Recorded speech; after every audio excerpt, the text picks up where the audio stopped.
Bonjour, nous allons parler Zensight. Le Zensight que l'on présente généralement comme un processus psycho-énergétique et que l'on range parmi les techniques que l'on apprend à pratiquer. Mais, le Zensight n'est pas uniquement une méthode. Je voudrais vous présenter le Zensight plutôt comme un langage, un véritable mode de communication entre nos différentes dimensions intérieures. Un langage simple, mais profondément transformateur. Nous avons souvent l'habitude d'aborder notre monde intérieur à travers le mental, d'analyser, de comprendre, d'interpréter. Or, le Zensight nous invite à emprunter une toute autre voie.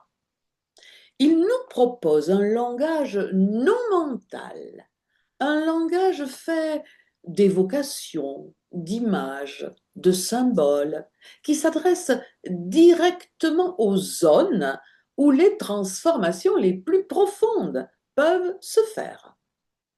Lorsque je parle de zones, je parle des secteurs de la conscience à différents niveaux. La conscience, le subconscient et l'inconscient.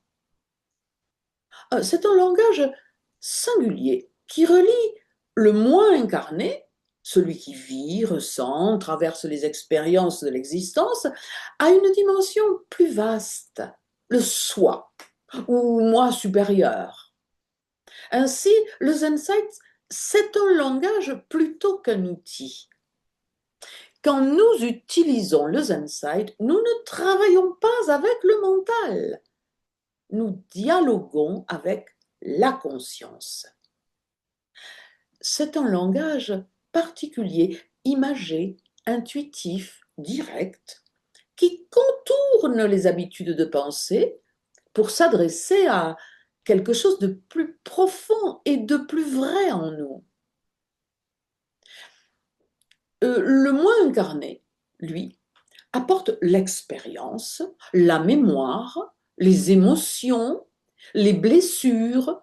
C'est le personnage avec son histoire, ses émotions, ses croyances, ce qu'il traverse. Mais en Zensight, ce moi n'est jamais jugé, hein. Il est simplement reconnu, accueilli, vu. Quant au moi supérieur ou au soi, il s'agit de cette dimension tranquille, lumineuse, vaste, une dimension qui sait et qui sait tout de nous.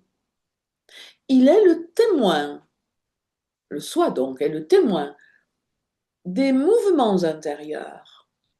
Mais il est aussi la force qui remet en ordre, qui guide, qui libère. Alors, dans une séance de Zensight, c'est ce soi qui prend le relais.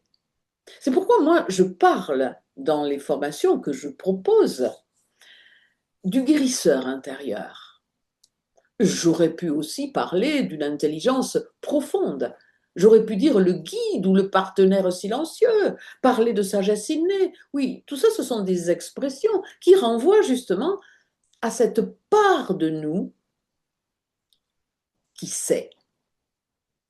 Cette part qui ouvre l'espace et désactive ce qui bloque. Le soi éclaire la voie d'une manière nouvelle.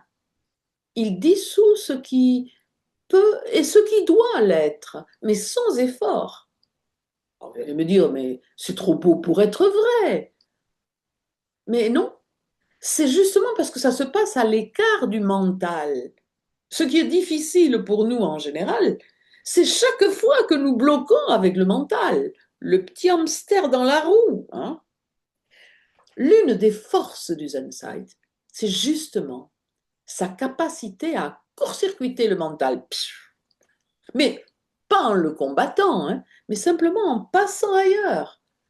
Et ça se fait dans l'image, dans le symbole, dans l'évocation.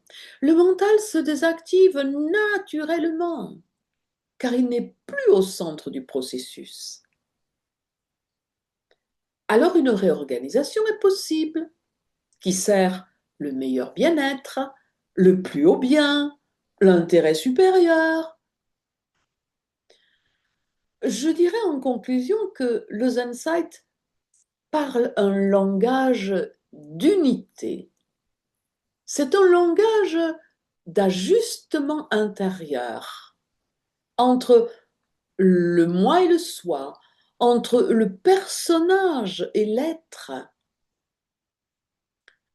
Le Zen-Site est une voix douce, profonde, respectueuse, qui révèle la sagesse présente en chacun de nous. Merci de votre écoute.